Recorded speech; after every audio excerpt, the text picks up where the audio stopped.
Welcome to Becoming Powerhouse, where we discuss the tough lessons I've learned while taking my two companies from negative revenue to over 7 figures. We'll talk about the raw and vulnerable truths about being boss, as well as tips and strategies you can implement immediately for better business results. I'm your host, Nicholle Overkamp, the founder and CEO of Wilcox Financial Group and Powerhouse Coaching. You can see links and other resources in our notes. Don't forget to head over to herhousemoney.com to grab your free Her bundle for business and subscribe to our newsletter. Now, let's dive in to today's episode. From high school dropout and teen mom to building a multi-million-dollar thriving company that has landed on the Inc. 5000 list, Tina Hamilton is a true badass. She's the founder of myHR Partner, and her role as CEO entails the oversight in the organization, representing the company through her involvement in the community and nationwide speaking engagements, as well as writing her monthly newsletter column and the Inc.com quarterly column. She's a member of Entrepreneurs Organization, and prior to founding her company, she was the owner of a staffing service franchise. And when they had a corporate merger, she took the advantage of selling back her franchise and took the opportunity to complete her PHR certificate and founded her own company, myHR, in 2002. Tina is an empty nester after raising her 2 children, and she has 2 redheaded granddaughters who are the light of her life. She is the daughter of a Holocaust survivor who's her father, and her mom is a Cuban refugee. She was born and raised in Northeast Philadelphia, and that's where she started her employment experience and seeing firsthand an entrepreneurial journey from her father, who owned a corner deli. And so, my powerhouses, tune in and enjoy my chat with this powerhouse. All right, my powerhouses. So, as usual, I have another incredible badass guest for y'all. And I love parts of her story because I didn't need to have much of a conversation with you, Tina, to know that you were number one, badass, no excuses, no bullshit. Like, you are definitely a woman who just gets shit done regardless of what fires are occurring around you in your universe, whether it's something happening in business or tragically from a personal level. And I think, and I'm so excited to hear your story and for everyone to hear your story, because we don't give enough credit in our journeys to how incredibly strong we are and what we're capable of achieving and getting through, regardless of circumstance. Like, we forget our strength and power. And so you are a tremendous reminder of that. But I think for everyone listening, like, remember, yes, you can. And you're strong enough to get through whatever life throws your way. So, Tina, welcome. Thank you. Thank you for having me. Yeah, my pleasure. So, and you know what? Because I always digress, I'm going to do that. Before I forget and we get into any of your story, because I will forget, I need everybody to go to the show notes, grab Tina's website, and look at it, where she has her team and all of her team members listed. It is by far the best I have ever seen. Like, it is super cool. The pictures are fun. Scroll over them. How she explains everybody is like fun. If like that is, I would choose to work with your company because of that page. So, side note, everybody, I'm sorry, you have to check that out. Perfect example.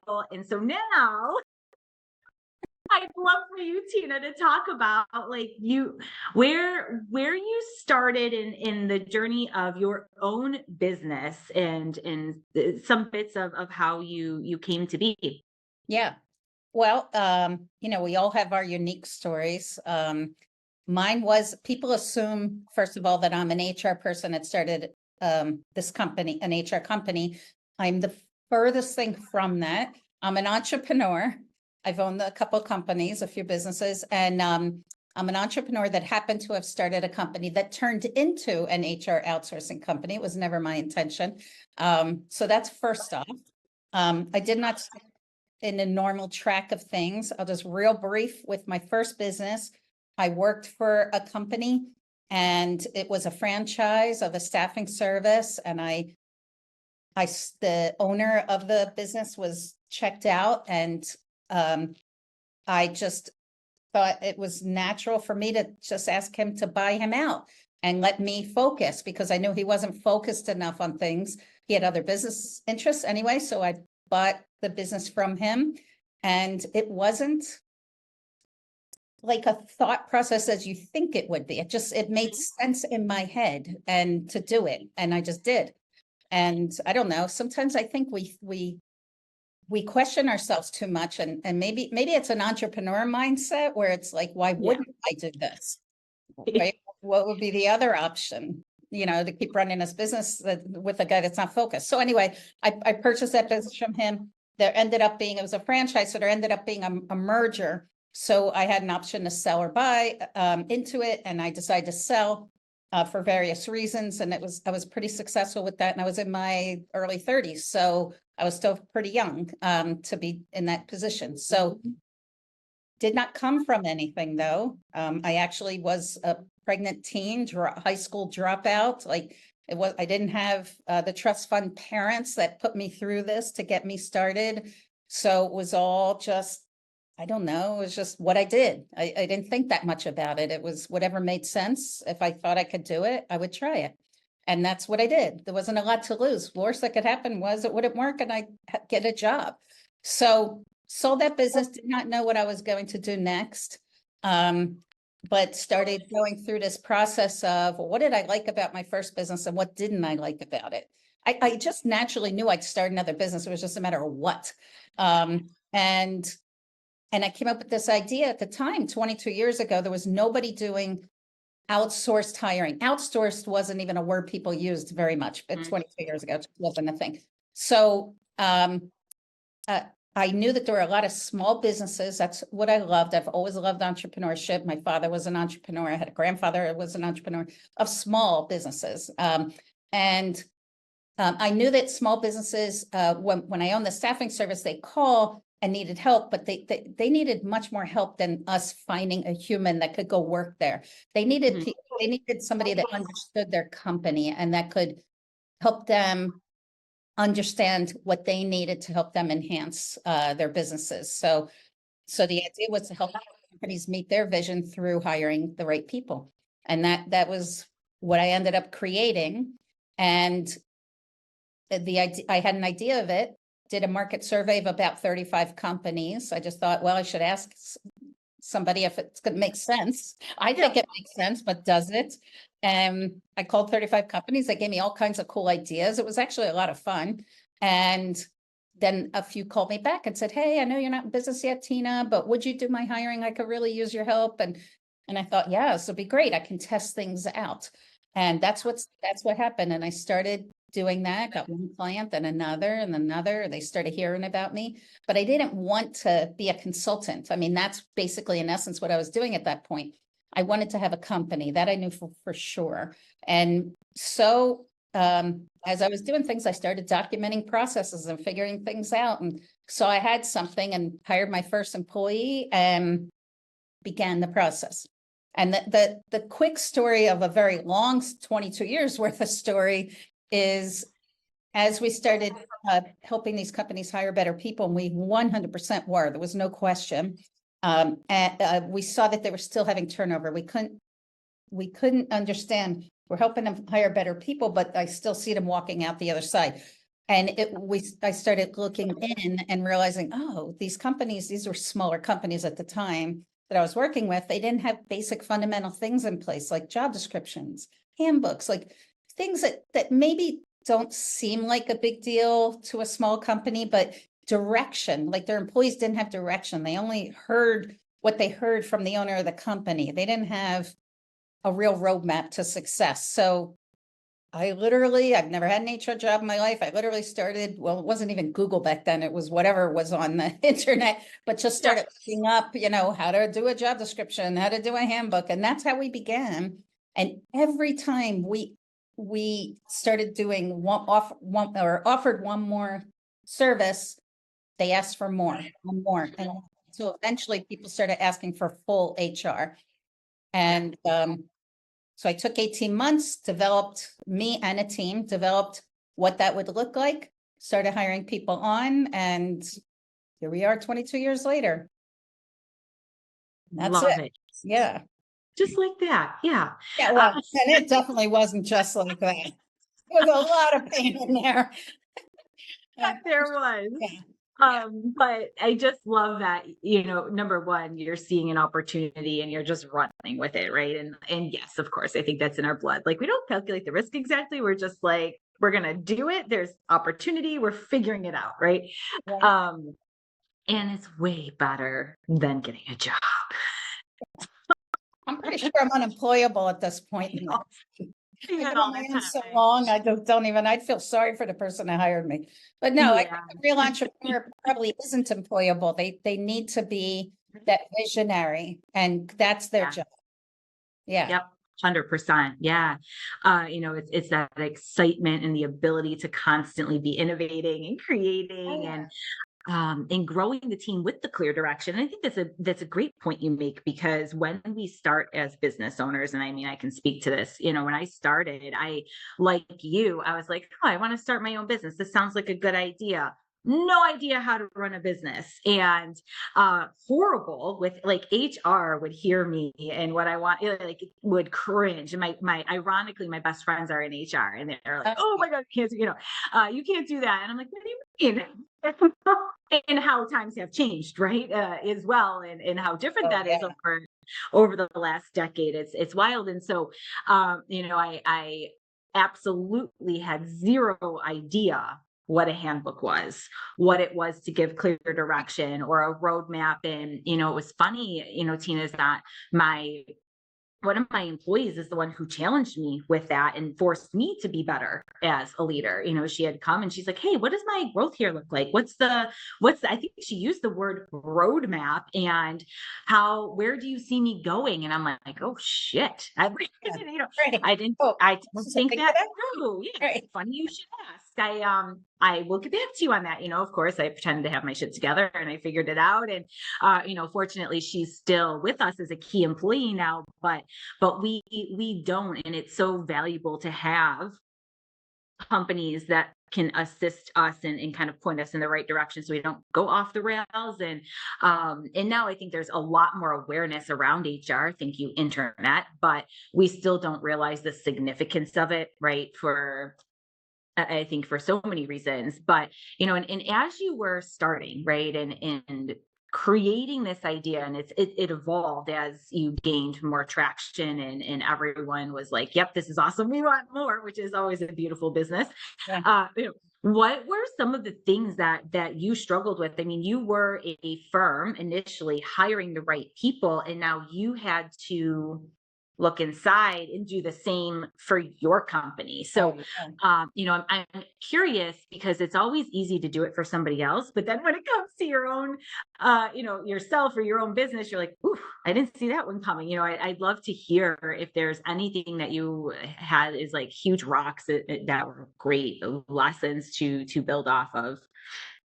When it was early on, I was using the same thought process of when I own my staffing service. Staffing service, it might sound similar to outsourced HR. It is not at all the same. First of all, everyone we employ is HR educated and skilled. So just that alone was a thing. But it was learning who we needed. I just thought, oh, I'm going to hire people that meet the common qualifications, right? They're going to fit in with me. They're going to be friendly. They're going to care about their work, common things, not be job hoppers, et cetera, all the standard things. And that, that I would like to work with too, because I was tiny, at first. But then over time, you start realizing as a business starts to evolve, what the business needs. A business is a life in of itself, and you can't afford to have people because you like them or they're nice or they're trying really hard. there's things you can do with that, right? To help enhance them and grow them. I don't want to seem like, it's just cold, you're not working by, right? But I mean, I'm just talking in general from a high level. There's that, and then you start outgrowing people. Because when you're small, especially startup, you just need people that are willing to buy into your idea and will be passionate about it and help you grow. That you definitely need that. But as you start to evolve, maybe you have, let's say, an office manager, and that office manager, or an administrative assistant, not even an office manager at first, but now you have starting to get some people, and I need actually an office manager. Well, this person doesn't have the skill or even necessarily are on the right path for that. So now what do? Right? Now you have this person that you like, and they're kind of part of your little family. And can you move them somewhere else, or do you need to replace them and let them continue to evolve somewhere else because it's not the right place for them? But too many people, I think about you have to think about the people as people, of course, but if it's right for them, like you're just feeling bad, right? You're feeling bad that you have to let somebody go because they don't fit anymore. But you shouldn't feel bad about that. You should feel good, not great. You're letting somebody go. There's nothing fun about that. But you need to let them go, evolve in their life. If they don't fit in, it's not good for them. And too many people just don't focus on that. They focus on the pain of letting somebody go. So I think that's the lesson I learned and it was hard to realize that you're outgrowing people. That was one of the hardest. But then once you get that somebody might not be they're good here, but a few years from now, they're not. Yeah. Once you get it, you're going to be better. You're going to do better. And again, that business as a human, if something was bad, if you had a baby, you wouldn't feed it bad food anymore, right? You wouldn't feed it formula at the age of 5. You have to step up and do other things to keep that baby thriving and evolving, same as a business. So it becomes less about it. You always want to treat people as humans in every circumstance whatsoever, but you can do that and still realize that the business needs something different. Mm-hmm. I think that was my biggest lesson.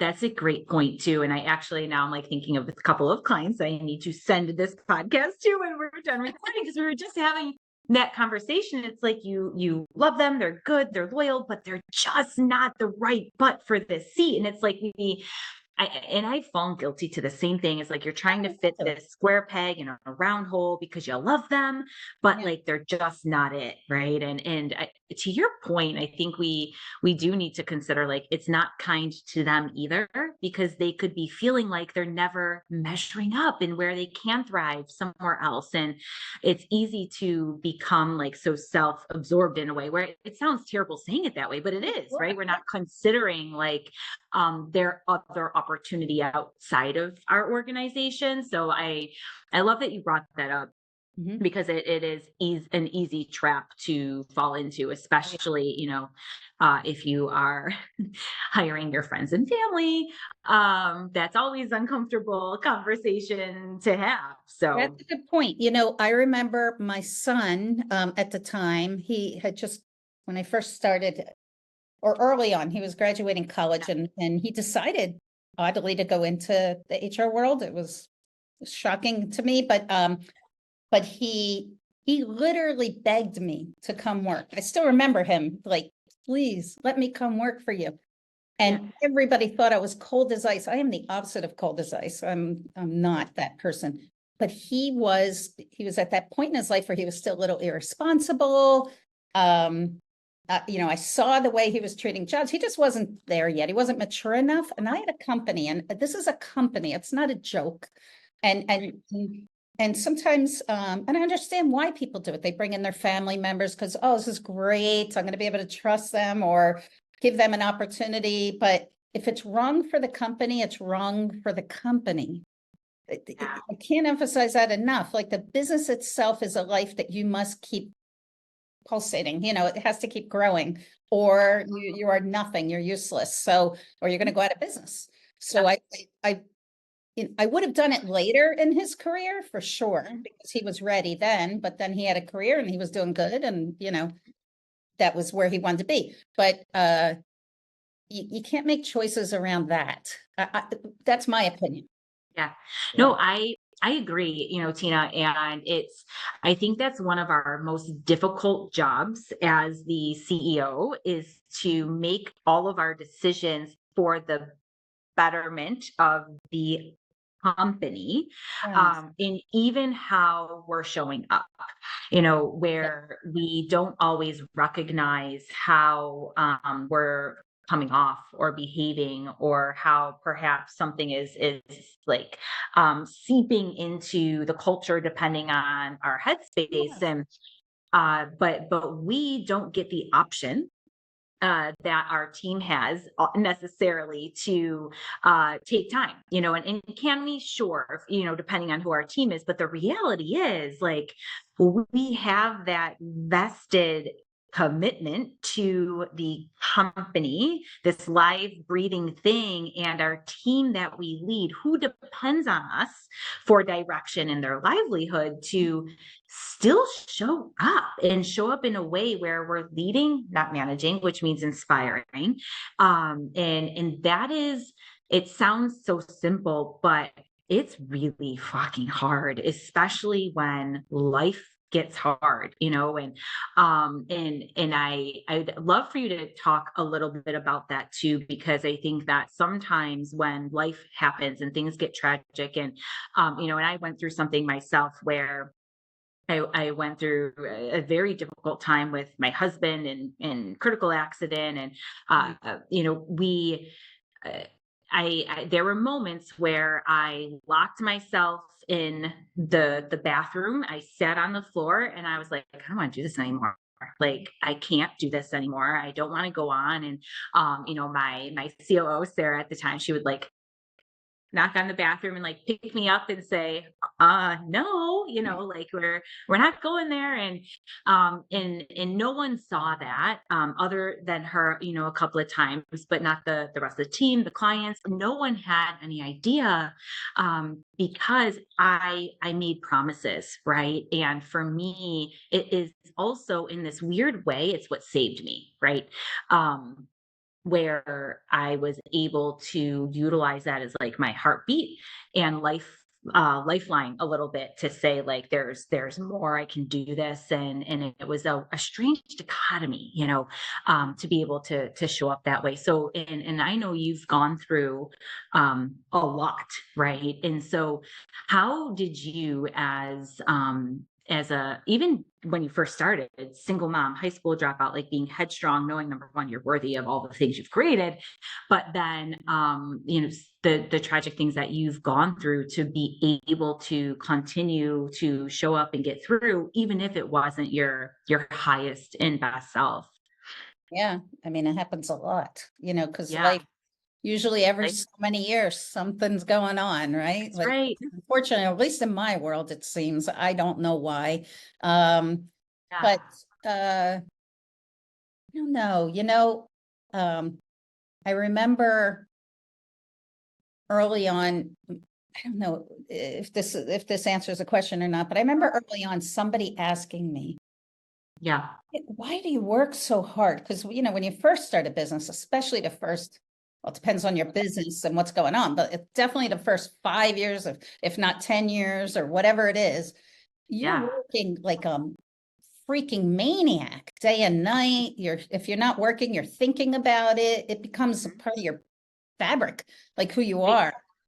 Yeah. And I was having physical health problems because, like, a lot of entrepreneurs do, excuse me, a lot of entrepreneurs do, because I was just working myself to the bone.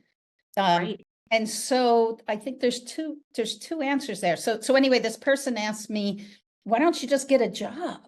Why do you keep working like this? And I said to her, do you ask your daughter in college why she's studying all night, why she's working so hard to get, whatever grade she wants? Do you, over the course of 4 years? It's not exact comparison, but do you? And she said, no, that's ridiculous. Of course, she wants to graduate college. She has a goal. She wants to meet. She wants to. It's exactly the same thing. It wasn't like an option. Mhm. It's almost like you don't have an option to do the common things in life that you do to survive, right? Yeah. That's how Yeah. I felt about business. It wasn't questionable to me to not do it. It was more questionable to not do it, right? Like 100%. it's Yeah. just no. That, and I will tell you, this is going to sound like fluff, but this is 100% a factor. You know, we are part of us, our DNA is where we come from, right? So my father was a Holocaust survivor. By the time he was 12, his whole family was killed, and he was in 5 different concentration camps over the course of, or 10 different concentration camps over the course of 5 years. And then the refugee camps, and there's this whole unbelievable story of his life. And Yeah. he always owned, when he finally, you know, was able to start his life, he always owned tiny little businesses. And I worked at one, he had a little corner deli, and I used to work there. Age 10, you know, people didn't care about that back in the 70s. Age 10 on up, not every day or anything, but just once in a while to help them out. Mhm. And I think you just watch your parents, right? Even if you don't know you're watching them, you're absorbing them. And I was always like my father. I looked like him, I acted like him, and in some ways. And I think it just was innate in me because of him. You just did what you did. There wasn't an option. You just kept going. So it was in my DNA to not overthink something in the way of, should I keep going? Mhm. I just Yeah. did. Yeah. It is. So, It is. yeah. And it's funny because I was talking to another girlfriend who also just went through some things. She owns a business as well. And she's like, I keep getting questioned. Like everybody keeps coming to me like, are you okay? Or, how are you doing this? And she's like, I'm just fucking doing it. Like Yeah. this is what I do. And she's Yeah. like, they're almost making me feel guilty for feeling like this, that I'm going to be okay and I'm showing up and doing the thing that I built. And I'm like, yeah, you make a great point, because I recall also feeling that way. And I was like, yeah, no, I've got this. Like no, of course it's not, rainbows and unicorns. However, like we're doing the thing. And so I think it's important too to know that, because other people will put how they would deal with the situation and what they would do on you, as if you should. And and I don't know if you've had similar instances, but it's like, remembering, like, just because what's right for them is most definitely not right for me, and that's okay. And I'm not a bad person for, or any kind of label you want to put to it, like, just isn't true. No, because entrepreneurship is a job, Yeah. it's your own job, but Yeah. it's a career path. And an Mhm. entrepreneur, that's the way they have to think. If somebody so often, I'm sure you, Nicholle, you probably have the same thing, once you start gaining any level of success, other people that want to be an entrepreneur come to you. And I can always tell if Yeah. if they're going to make it. I don't mean like they're going to be financially successful. I mean, if they're going to actually get something off the ground. And the way that I can tell is if they don't question everything to death. Because if you do that, you'll never be an entrepreneur. No way. Because if you look at it on black and white, I'm going to Yeah. invest any money I have into this imaginary thing that I personally think is Yeah. going to work, and that people are going to come work for me, Yeah. who I am, as I am, the real me, Yeah. because they see through you. Yep. You can't fake it. They know who you are. Mhm. And if you and I'm going to have no other income, no health insurance, no anything, and I'm going to do that. If you sat and thought that way, you would never start a business. So an entrepreneur, it's like innate. It's just not, you're just going to do it. It's just a matter of how am I going to do it, and if, which direction. But your question was, what was your question exactly? Was what? I'm sorry, I lost my train of thought. It's fair. I don't remember what my question Oh, was either. Well, squirrel, it's fine. Okay, we'll move on. But yeah, Yeah. I think, the other thing is you go through stages, and you made me think about this when you were talking, because, you have that initial stage where you're just working your ass off to make a Right. penny. And once you start making a penny, you're like, whoa, I want more of this, and it's not the money. It can never be about the money. If it's about the money, forget it. You have to Yeah. think about the money, and you Mhm. want to have money so you can keep building. But if you are just in it for money, you probably won't make it. Or if you do, you're going to have a lot of people pissed off at you on the way, because it's not a way to build a business. You have to want So the business. true. Um, Mhm. but then you go through stages. So there's that early stage where you're suffering a lot. And then there's that middle stage where you start realizing, oh, I have something here, and it gets exciting, but you're working your ass off. Yeah. Then once you start reaching success, you were talking about how people come at you and they start questioning, why are you doing this? That's what it was. Why are you doing this? Yeah. What? There's two things that happen. One, you start realizing the truth. And the truth is exactly what you hear all the time from these business people. You are a product of who you're around. Doesn't mean that you should only hang around other entrepreneurs, but you need to hang around other entrepreneurs, because people who aren't entrepreneurs, they could be your best friend and they should be in your life. You shouldn't get rid of them. I don't believe that you get rid of people that aren't going to take you to forward, but you can't spend all your time with them, because you'll be mentally dragged down if they're not supporting your efforts. You can have friends that aren't entrepreneurs that support you. But so there's that, because EO, one of the things Nicholle and I, we're both in EO, which is 18,000 plus members around the world. We are constantly getting influenced by these people, and you're in this, we call it a tribe, because they're the only people that really get it. Right. And that's okay, right? Mhm. They get it, and they're going to support you, and they're going to understand you, and you're going to feel better, about yourself, that there's other people like you. There's that. And then the other thing I just wanted to say that I thought was so important is when you start getting to real levels of success, and keep in mind, I was a high school dropout, single mom, didn't have enough money to eat for many years. So I know what it feels like to have zero. My parents kicked me out when I got pregnant at 16 years old. I know what that feels like.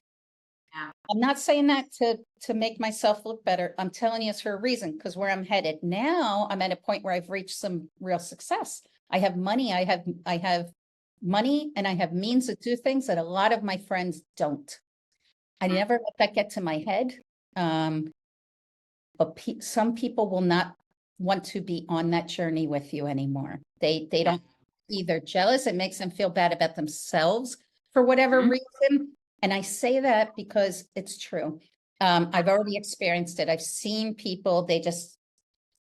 can't handle it. Like they just, and I'm not somebody that's bragging, or I don't even wear designer or anything. I spend my money where I want to spend my money, but they just don't, they're threatened or something by it. And I'm not threatening them. They're threatening themselves, like they feel threatened. And that's not at all what it should be about. They should be, in their own worlds, reaching their own goals.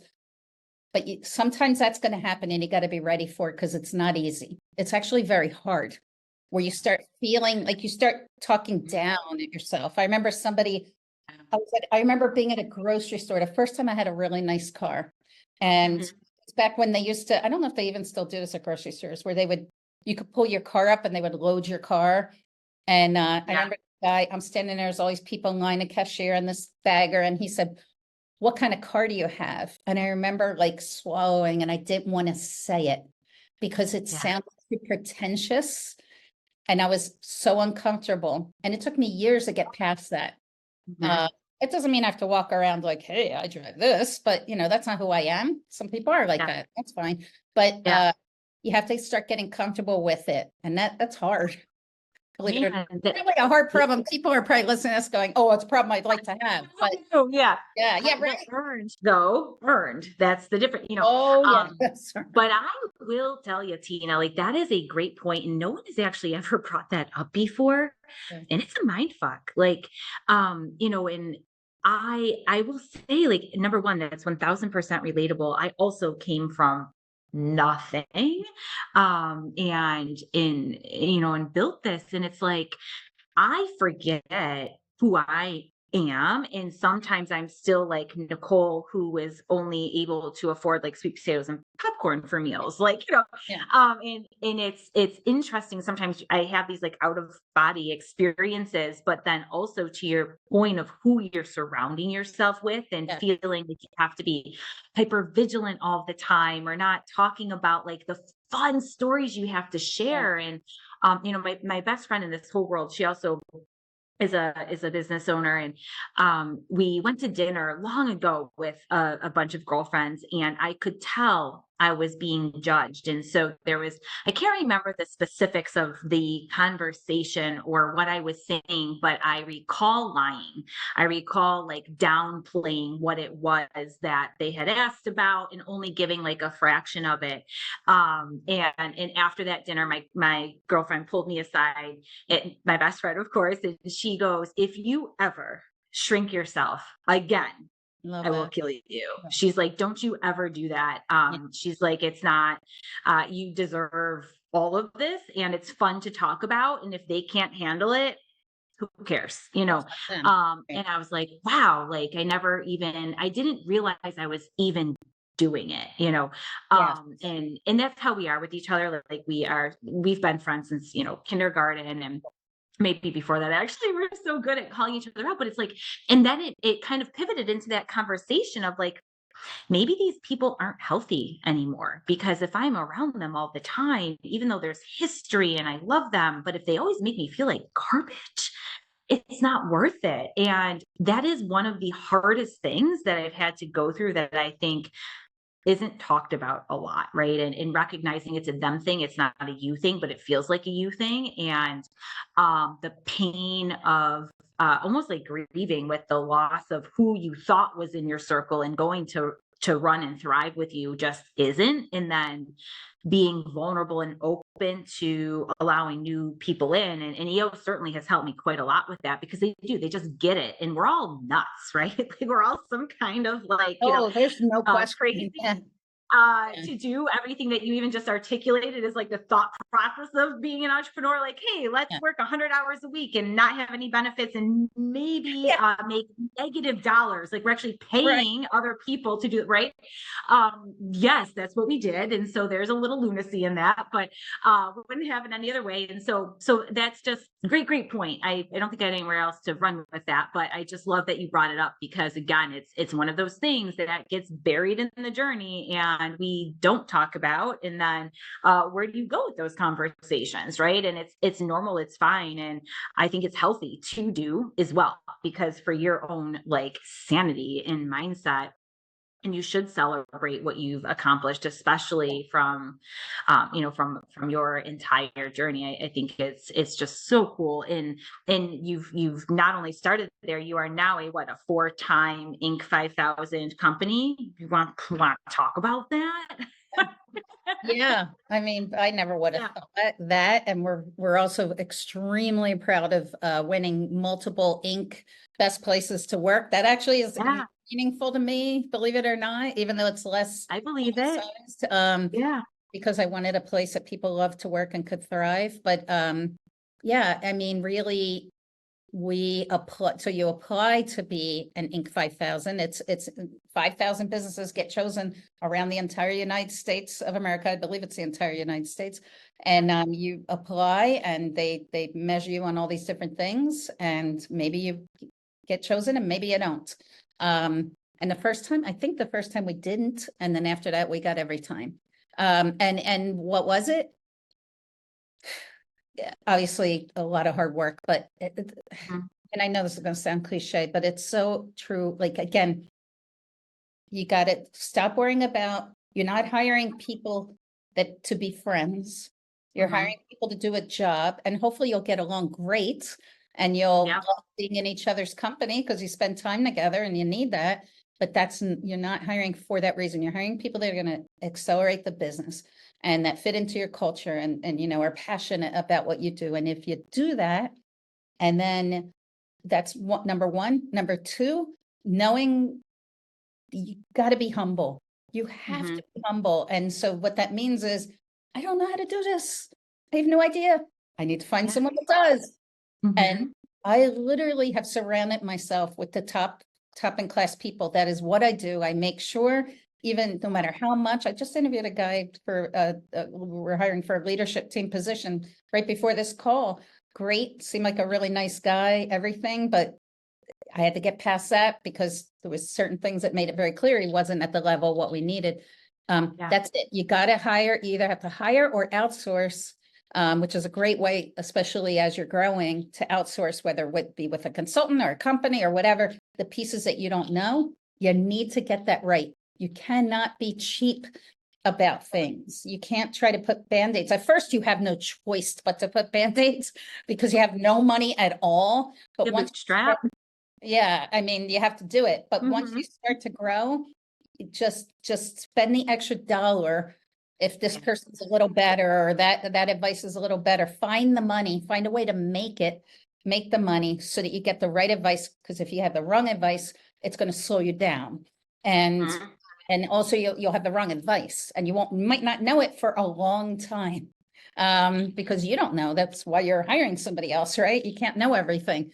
So it's really about that. You got to make sure you're just got the right brain power around you and the right passion around you. And you got to keep your employees as happy as humanly possible in an authentic way, not in a fake way. And realize, that you should be grateful that these people are choosing to work for you because, it used to be years ago that you'd be like, they should be glad to have a job. I mean, you might remember that. That was a long time ago. It was Yeah, maybe those days are gone. Yeah. yeah, that's history. No, Yeah. you have to be grateful. You have to look at each person and say, I cannot believe they come and work for me every day. And that's the way I feel. I never will stop feeling that way. How did this smart person choose to work here? If they only knew, because I have that Yeah. imposter Yeah. syndrome that Oh, so often totally. comes, right, with being an Mhm. entrepreneur, Yeah. like, why would that person choose to work for me? They could work anywhere, but they do because you created a great work environment. So those are the things. It's not complicated. But business itself is complicated, right? But it's not, the formula isn't complicated. Yeah. No, those are brilliant things to share. And thank you. I couldn't think of a better way to end. Yeah. Like, great tips. Yeah. And before we do, Tina, is there any last message or anything you want to share before we wrap up? Yeah. I mean, I guess the only other thing, and I probably already kind of said it, is just don't lose your authenticity. The more real you are, the more people want to be around you, the more people will give you forgiveness. Um, and it gives you staying power because people can trust you. When you're fake or you try and just use people for what you need at the time, it's real easy. It's real tempting to want to do that. You're not going to survive it. So yeah, the more you are yourself, the better you're going to be. And that is, I'm a high school dropout with a extremely successful business. I've had multiple businesses, and I did that just from being who I am. And that it worked. So yeah, I think that's the best advice I can give.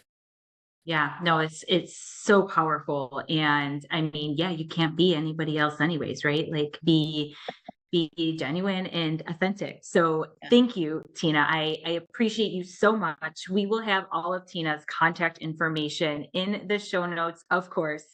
And until next time, my powerhouses, continue to be courageous.